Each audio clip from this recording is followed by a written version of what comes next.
Mr. President, ladies and gentlemen, thank you for your time and for sharing lunch with me this afternoon. Today I'm really pleased to be here. I was just saying to Samuel before that this is my very first Rotarian meeting. So thank you for the invitation and thank you for just sharing a little bit of who and what you are. It's my pleasure, as I mentioned, to spend some time talking with you today about Maori business as everyone's business, because as you know, amongst my many roles and responsibilities, I am the Chairman of the Federation of Maori Authorities. I am also the Chairman of Te Uranga Me Tuin Corporation, which is a Maori authority in the King Country region. We have dairy farms, forestry, off-farm investment, and a couple of sheep and beef properties as well.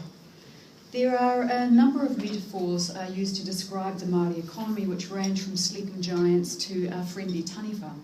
The Māori economy is now recognised as having the latent potential to significantly contribute to the turnaround of our national economy.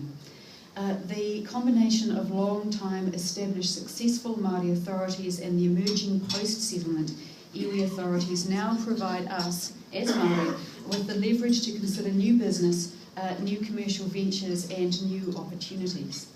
As the chair of the Federation of Māori Authorities, I represent a membership including pre- and post-settlement iwi with a combined asset base of around $10 billion, largely in the primary sector, but including energy, commercial property and tourism. Many of our members have been in sustainable, continued business for over 100 years, and ladies and gentlemen, we didn't achieve that corporate milestone by sleeping in. Simply put, against all the odds, the Māori economy has quietly and consistently got on with the business of doing business, and doing that business very well. Through commercial and economic success, our members and others are changing the prevailing perceptions that some have of Māori, that we are providing role models not only on the sports field, but also now at the boardroom table, in the business world, across industry sectors and financial markets, and increasingly, I'm very pleased to say, in the classrooms and lecture theatres. So the face of the Māori economy and Māori business is changing, and this means the face of our country, New Zealand, is changing as well. Māori assets are held largely in the regions, as we know, which have been described as economic powerhouses of our country.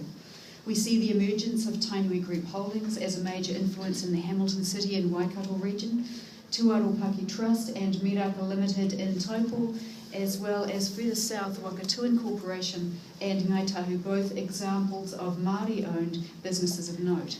Here in the Wellington region, we all know about Port Nicholson and Wellington Tents, alongside of Te Atiawa and Taranaki Tūturu. So we know that the Māori economy is estimated around about $37 billion, and we all know too that that figure can be argued one way or the other. But friends, that means absolutely nothing unless we do something to grow our assets and to grow our people. So a quote from the late Sir Archie Taurua, who said that we must look at ways of assisting our people through these tough times, and in doing so we must look after our country, putting our economic resources back into the regions to allow our people to manage their own economic and commercial asset bases.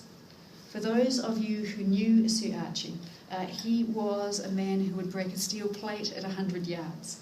He was committed, he and his cohort, as dignified statesmen and women of Ngāi Tātou Te Iwi Māori, and they had a steely determination for raising the profile and the position of Māori business and the economy for the benefit of all New Zealanders. And in fact, their leadership established the platform upon which people like myself and others can now stand. The key point Sir Archie raised then, just before his death, was our commitment as Māori to the intergenerational development and prosperity of this country, Aotearoa New Zealand if you might. Māori have lived and fought and worked alongside of this country over generations, and we now live in a time when we are poised together to consider the future state of our country, of this nation, and indeed the world. So friend, we live in interesting times. As Europe and America faltered recently, and Asia re-emerged for the second time as in its history as an economic superpower of unfathomable possibilities, China has emerged as our largest trading partner. And with this shift, the trade and export world as we know it has changed. Culture is now front and centre as a major consideration in our export paradigm, where people are first, longer-term horizons are standard, and a commitment to enduring relationships are critically important. The culture-to-culture connection is obvious, and Māori tikanga, or Māori culture, is increasingly seen as an advantage in trade discussions and trade relationships, especially across the Asia and Pacific Rim. For those of you who have been on trade missions and represented our country in trade delegations, you will know the discussion around country to country, people to people. And so more recently on trade missions that I have attended around Latin America, through Taiwan very recently with the free trade agreement that is not a free trade agreement, culture was first and foremost in those discussions. And it provides us with an immediate opportunity and advantage for trade and exchange based on common cultural values and interests.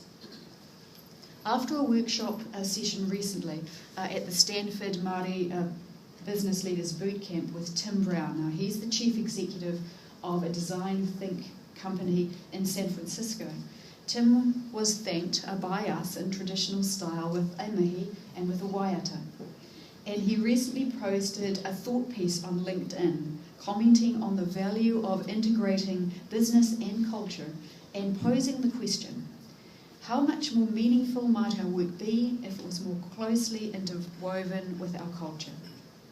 New Zealand Merino also has recently reshaped its business strategy to adopt the philosophies of manaakitanga, kaitiakitanga and whanaungatanga, which resonate with the commercial direction and identify with the global market interface.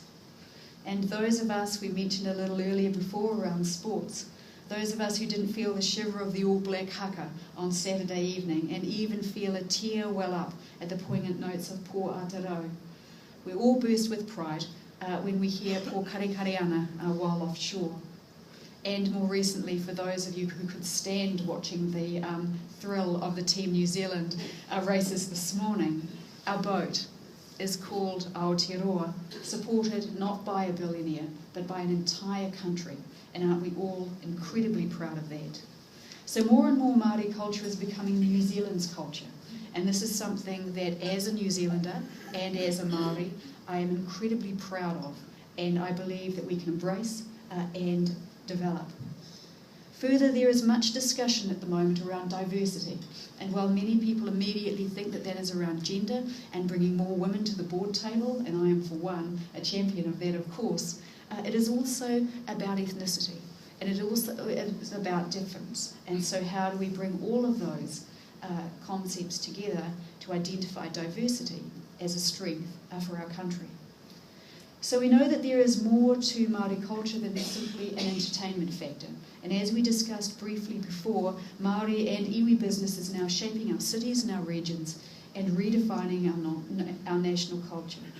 At the same Māori Leaders Bootcamp, maybe only 2 weeks ago in Stanford, we also discussed opportunities for strategic and industry adjacencies, how we might work together across industry and with other like-minded organisations, recognising that if we're going to push the boat out in terms of building this nation, then we as Māori also need to think in new ways and adopt new strategies.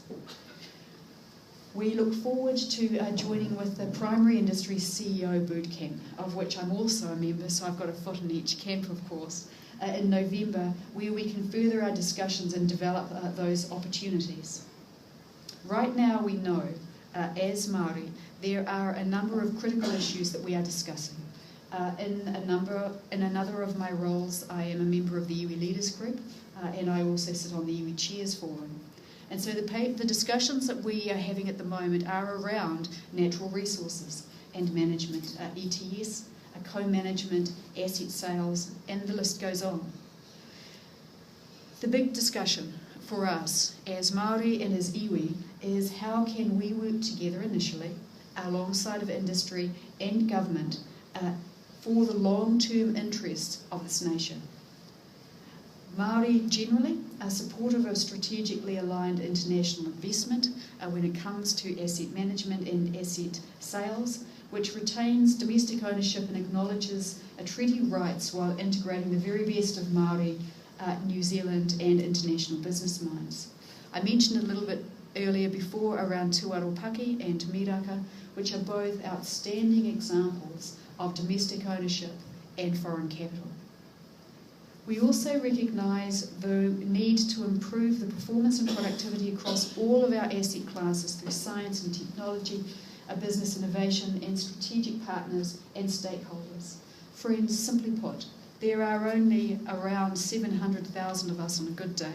Most of us live in Australia, and so the idea of talking to ourselves means we will severely limit the opportunities for growth. We live in a time when Māori have never been as wealthy and as unhealthy as we are today. This is a call to arms that challenges us all, Māori and non-Māori alike. And yet we are still in many ways a very young country. It has not even been 50 years since the big migration from the rural areas through to our cities. And so while we are addressing the disparities in the best ways we know how, over time we are convinced, I am convinced, that our social and economic indicators will improve. The Federation of Māori Authorities was established 25 years ago by Sir Heti Te Hiuhiu and other esteemed men and women, with the very aim of bringing together Māori and iwi organisations for the benefit of all New Zealanders.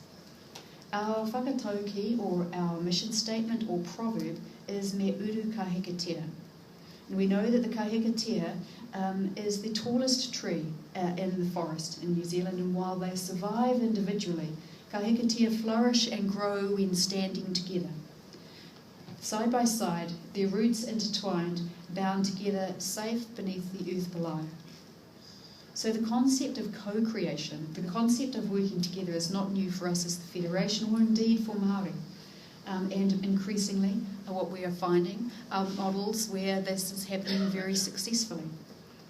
So if this really is a new era for this nation, if we are to believe everything that is being said, given that it is on the first round of elections and we have others to come next year, then we must all consider new ways of thinking, new ways of doing, new ways of being. New models and frameworks which will, when combined with the right mix of people, time and resources, result in sustainable long-term success and returns for all of our people and all of our communities across this nation. For us, as Māori, the great challenge is to define, to debate and to unpackage the application of 19th century tikanga to a 21st century people, which is severely curtailing our ability and progress in Māori economic development and social development. Successful, sustainable Māori economic development and business is a critical success factor in the future of this country. And we know that we cannot do this on our own. One of our elders, one of our leaders, and the establishment of the Federation of Māori Authorities said that our country has a very proud future, a very proud history, and we have an even more promising future by working together. So I suppose for me, and I apologise for my lateness today at lunch, I was in another meeting discussing this very same thing, not too far down the road. The question is not only what are we going to do about it, but perhaps more importantly, when will we start? Friends, from today, let us acknowledge and address the challenges before us, explore the presenting and emerging opportunities, and work together to achieve a future for all of us, a better future for all of us together. Me uru kahikatea. For women. It's the same issue that we've discussed on different tables in different parts of the country. For Māori women, we have in the past many of us, put our families and our husbands or partners first. And so the success of our partners or our families has been seen as attributable to success of ourselves. What research has shown, though, is that there is a point at which it's a go, no-go point, where women make a determination about whether they want to continue with a career or make a decision about building their family and investing time in the family point. What we have been doing across Diversity and Seeding and also with the National Advisory Council on the Employment of Women is to look at those cases where women have pushed through that level, if I might, what supports they engaged and how they actually went ahead to do that. The decision point is critical, and I think that there are opportunities for people like myself with my chair hat on and boards and CEOs and general managers to create an environment which sees women, Maori and others, go through that pipeline in terms of career and also in terms of business advancement.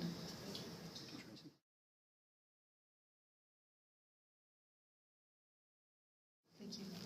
Tēnā koe hoa. As I was mentioning before, many assets are held by Maori in the primary industry. So we represent 40% of forestry and fisheries, 10% of the dairy take. We have around 7% of energy across the country. Tourism is another area. And so we're significant players across this area and across the sector. With regards to the points that Roger has made, what Māori organisations or Māori authorities and businesses have struggled with is raising finance and capital against multiply owned legal entities. So, for example, I mentioned Te Uranga Tuin Corporation. I have 760 shareholders that I know by name and face that I represent, and it is my responsibility to ensure that the company provides a good return, but also is set in good stead for the next 100 years. We celebrate our 104th anniversary next year, which we're pretty excited about. The Māori assets, especially land holdings generally, are confined and constrained by the Māori Land Act, Te Ture Whenua Māori, and that determines how we might use our assets, not only in terms of activity, but also in terms of sale, purchase, and so that makes it incredibly challenging to raise capital for any off-farm investment or even on-farm development investment. I mentioned a little earlier before Miraka as a classic case of some very smart people, Māori, Vietnamese and here in New Zealand, thinking about how they might raise capital to create this milk processing plant at Mokai in Taupo. And so what they did was they used their own assets. They found an international partner who was prepared to raise foreign capital. They also found some partners across iwi and Māori entities. And so that is a model that we have been holding up as a very successful model. In fact, they're just going through expansion now. The Vietnamese partner not only provided capital, but also access sure to market. And so the opportunities there are vast. Te Ture Whenua Māori is currently being reviewed by Minister Finlayson. We support him in that initiative and in that endeavour to start to remove some of the bureaucratic hurdles so that Māori can start freeing up and engaging in more real terms in the discussions around the table with regards to primary asset development and industry development. Kia ora. Kia ora.